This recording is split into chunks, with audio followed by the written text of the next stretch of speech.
Telangana style చేపల పులుసు తయారు చేసుకునే విధానం చూద్దాం. Hi friends, welcome back to బదులాస్ కిచెన్ అండ్ వ్లాగ్స్. ఈరోజు కొరమీన పులుసు తయారు చేసుకోవడం చూద్దాం. ముందుగా కొరమీనలు తెచ్చుకొని ఉప్పు వేసుకొని బాగా కడుక్కోవాలి. మేమైతే తలకాయలు తోకలు కొన్ని ముక్కలు వేసుకొని పులుసు చేసుకుంటాం. ఎక్కువ మట్టుకైతే ఫ్రై చేసుకుంటాము. పిల్లలు ఎక్కువ ఫ్రై తింటారు, పులుసులో తినరు. అందుకు కావలసిన మసాలాలు: 4 టమాటాలు, 2 పెద్ద సైజు ఆనియన్, నువ్వులు ఒక 3 టేబుల్ స్పూన్, జీలకర్ర ఒక 2 టేబుల్ స్పూన్, మెంతులు 1 టేబుల్ స్పూన్, ఎండు కొబ్బరి ముక్కలు ఒక 3 టేబుల్ స్పూన్, చింతపండు సరిపడా నానబెట్టుకోవాలి.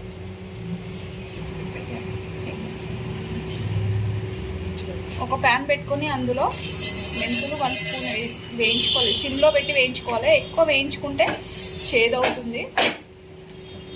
సిమ్లో పెట్టి మెల్లిగా వేయించుకోవాలి బ్రౌన్ కలర్ వచ్చే వరకు.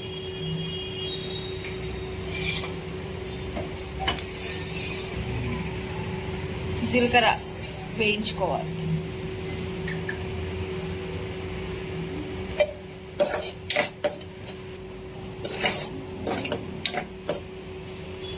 జీలకర్ర మెంతులు వేయించుకుంటే మంచి వాసన వస్తుంది.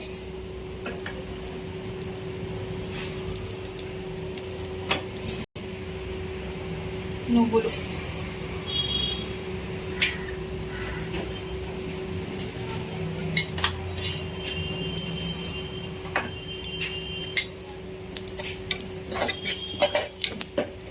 వేసుకుంటే పులుసు కొంచెం చిక్కదనం వస్తుంది, టేస్ట్ బాగుంటుంది.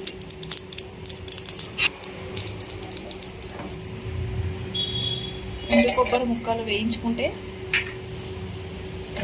చాలా బాగుంటుంది. కొబ్బరి పొడి కాకుండా ఇలాగే కొబ్బరి ఎండు ముక్కలు తెచ్చుకొని వేయించుకోవాలి.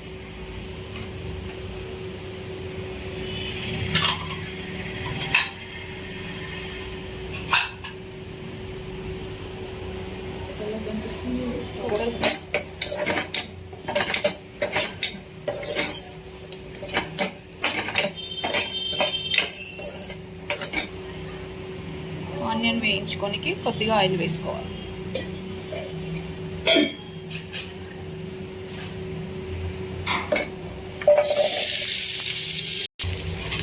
ఉల్లిగడ్డ కొంచెం మంచిగా బ్రౌన్ కలర్ వేయించుకుంటే కర్రీ టేస్ట్ వస్తుంది.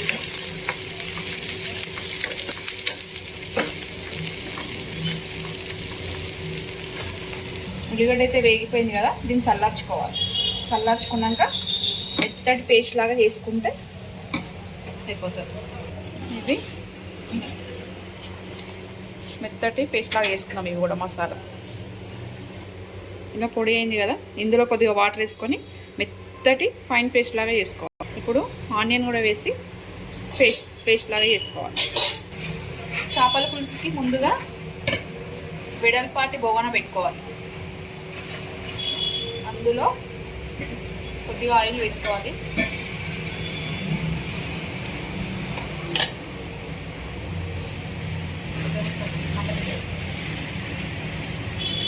ఆయిల్ వేడెక్కిన తర్వాత మెంతులు కొద్దిగా మెంతులు వేసుకుంటే వాసన బాగా వస్తుంది.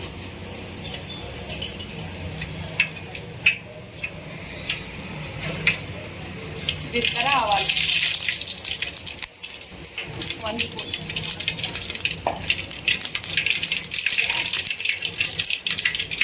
ఎండుమిర్చి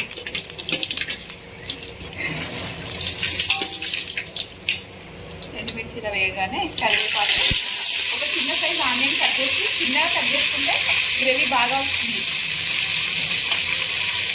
తొందరగా ఫ్రై అయిపోతుంది. ఆనియన్ ఇలా కట్ చేసి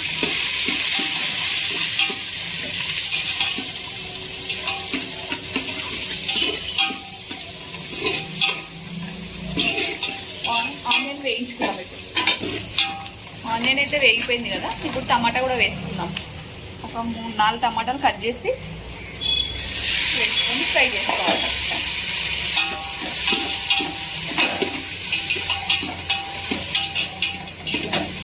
టమాటా వేగిపోయింది కదా, పసుపు 1 స్పూన్,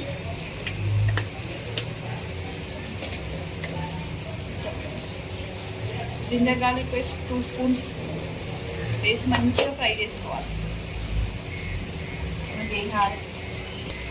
పచ్చిమిర్చి కూడా వేసేసుకోవాలి కట్ చేసుకొని.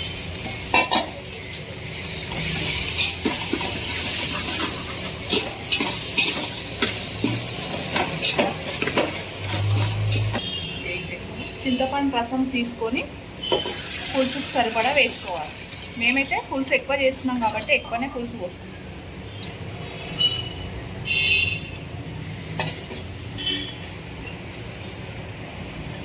సరిపడా కారం, మేమైతే 4 స్పూన్స్ కారం వేసుకుంటాం.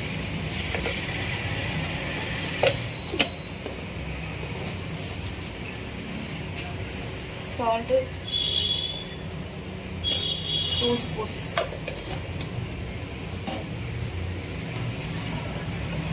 పులుసుని కొద్దిసేపు మరగబెట్టుకోవాలి.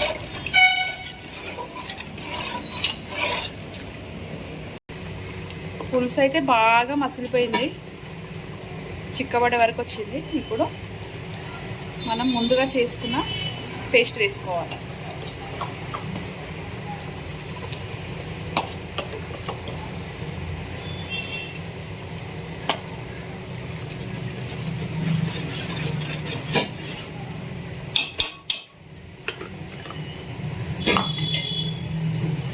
ఆనియన్ పేస్ట్ కూడా వేసుకోవాలి.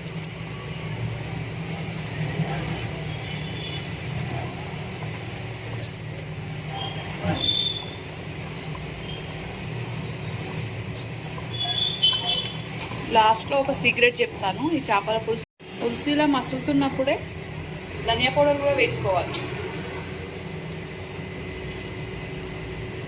వేయించి పొడి చేసుకున్న ధనియా పౌడర్ ఒక 2 స్పూన్స్ వేసుకొని పులుసు బాగా మసల పెట్టుకోవాలి.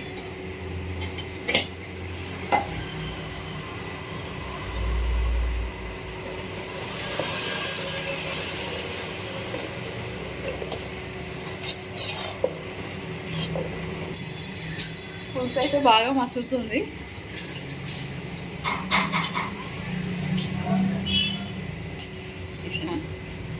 ముందుగానే కడిగి పెట్టుకున్న చేప ముక్కలు వేసుకొని ఒక 5 మినిట్స్ అలా ఉడకబెట్టుకుంటే తొందరగా ఉడికిపోతాయి.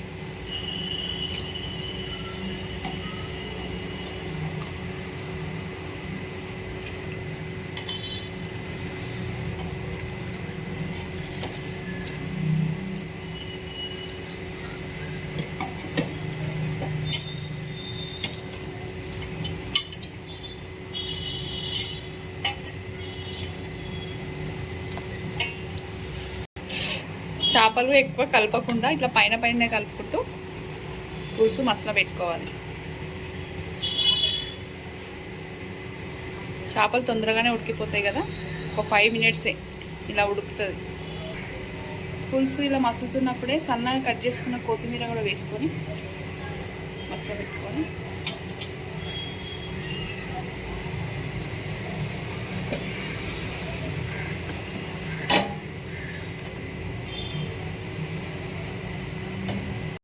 చేపల పులుసు మొత్తం అయిపోయాక దింపుకున్న తర్వాత ఫిష్ ఫ్రై చేసుకున్న ఆయిల్ ఉంటుంది కదా, అది వేడి వేడిది చేపల పులుసులో పోస్తే టేస్ట్ చాలా బాగుంటుంది.